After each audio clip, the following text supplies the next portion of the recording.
जय श्रीराम. श्री समर्थ सद्गुरू ब्रह्मचैतन्य महाराज गोंदवलेकर यांची प्रवचने. 12 फेब्रुवारी. आजचा विषय: नाम हे सत्स्वरूप आहे. नाम हे रूपापेक्षा निश्चित श्रेष्ठ आहे. त्यामुळे रूपाचे ध्यान मनामध्ये आले नाही तरी नाम सोडू नये. पुढे रूप आपोआप येऊ लागेल. रूप हे जड आणि दृश्य असल्यामुळे उत्पत्ती, स्थिती आणि विनाश, वाढ होणे आणि घटणे, जागा व्यापणे आणि जागा बदलणे, कालमानाने फरक पडणे इत्यादी बंधने त्याला असतात. पण नाम हे दृश्याच्या पलीकडे आणि सूक्ष्म असल्यामुळे त्याला उत्पत्ती आणि विनाश, वाढ आणि घट, देशकालनिमित्ताच्या मर्यादा इत्यादी कोणतेही विकार नाहीत. नाम हे सत्स्वरूप आहे. नाम हे रूपापेक्षा व्यापक असते. व्यापक वस्तूचे क्षेत्र मोठे असल्याने तिच्यामध्ये शक्ती देखील अधिक असते. जिच्यामध्ये शक्ती जास्त असते ती वस्तू अधिक स्वतंत्र असते. जी वस्तू अधिक स्वतंत्र असते तिला बंधने किंवा मर्यादा कमी असतात. म्हणून नाम हे रूपापेक्षा अधिक व्यापक, अधिक शक्तिमान, अधिक स्वतंत्र आणि अधिक बंधनरहित असते. आपली ज्ञानक्रिया कशी चालते हे पाहू. आपण एका टेकडीवर उभे राहून सृष्टी सौंदर्य पाहिले. त्या पाहण्यात कोणकोणत्या क्रिया होतात पहा.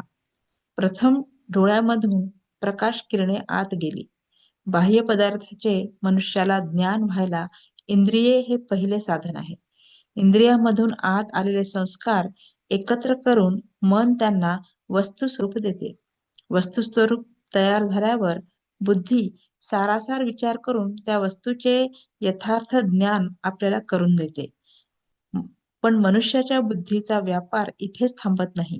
टेकडीवरून आजूबाजूला पाहत असताना झाडे, वेली, घरे, बागा, माणसे, पक्षी, पाण्याचे तलाव इत्यादी सर्व वस्तूंचे ज्ञान झाल्यावर पुन्हा त्यांचे एकीकरण होऊन ही सृष्टीची शोभा आहे असे ज्ञान आपल्याला होते. म्हणजे अनेकात एकत्व शोधणे हेच मानवी ज्ञानाचे लक्षण आहे.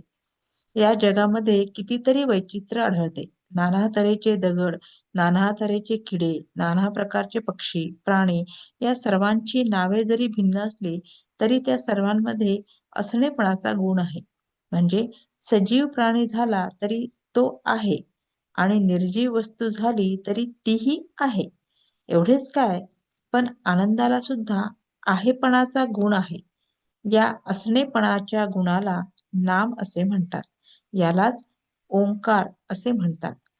ओंकारातून सर्व सृष्टी उगम पावली. ओंकार हे परमात्म्याचे स्वरूप आहे. अर्थात नाम म्हणजे सत होय.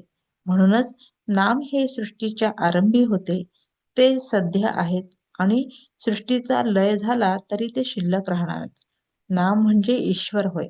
नामातून अनंत रूपे उत्पन्न होतात आणि अखेर त्यामध्येच ती लीन होतात. रूप हे नामाहून निराळे राहू शकत नाही. नाम हे रूपाला व्यापून पुन्हा शिल्लक उरते.